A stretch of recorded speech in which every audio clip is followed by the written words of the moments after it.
Assalamualaikum warahmatullahi wabarakatuh.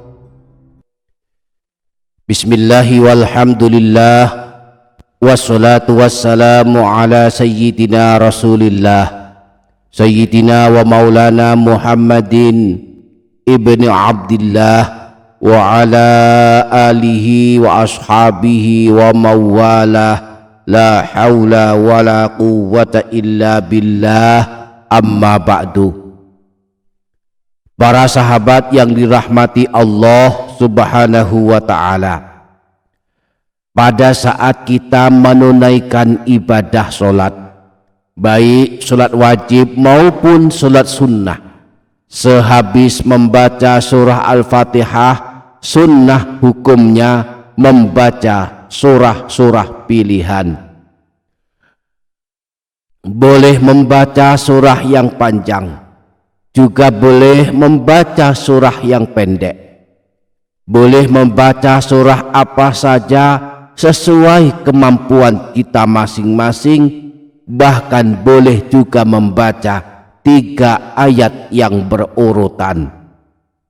Syekh Mustafa Bugha di dalam kitab Al-Fiqhul Manhaji menjelaskan sebagai berikut: wa tatahaqqaqus sunnatu bi qiraati suratin minal qur'ani mahma qasirat au bi qiraati salasati ayatin mutawaliyatin. Sunnah hukumnya membaca surah pilihan dari Al-Quran setelah membaca surah Al-Fatihah, meskipun hanya surah pendek, atau membaca 3 ayat yang berurutan. Nah, pertanyaannya, bagaimana kalau membaca ayat kursi? Ayat kursi meskipun panjang, hanyalah 1 ayat. Bolehkah kita membacanya di dalam ibadah sholat sehabis membaca surah Al-Fatihah? Jawabannya disebutkan dalam penjelasan Syekh Zainuddin Al-Malibari dalam kitab Fathul Mu'in. Beliau berkata, wa sunnah ayatun fa'aksar wal aula salasun ba'daha ay ba'dal fatihah.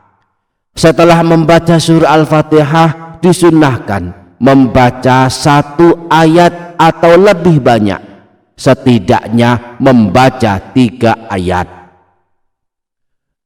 Kemudian disebutkan pula dalam kitab Al-Fiqhu ala Madzahibil Arba'ah sebagai berikut: faqad ittafaqa Syafi'iyyatu wal Malikiyyatu ala annahu yuktafa bi qiraati suratin shaghiratin aw ayatin aw ba'di ayatin.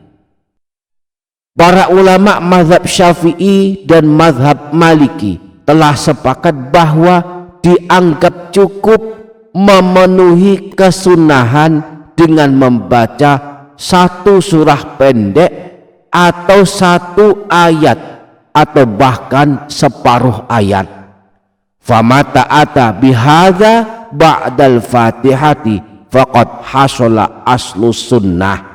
Jika sudah membaca 1 surah pendek atau 1 ayat atau bahkan separuh ayat setelah membaca surah Al-Fatihah, maka hal itu telah mendapatkan kesunahan. Dengan demikian, hukumnya boleh membaca ayat kursi setelah membaca surah Al-Fatihah di dalam ibadah sholat.